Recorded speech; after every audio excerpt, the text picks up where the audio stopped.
Police माई हो और बेटी खा की डरे से लाई हो।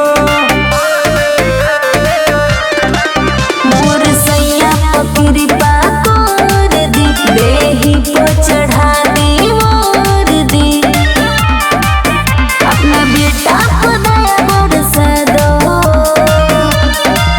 हमरा मनवा के मनसा पूरा दो बिहार पुलिस में नौकरी लगा दो। हमर मनवा के ललसा पूरा दो बिहार पुलिस में नौकरी लगा दो।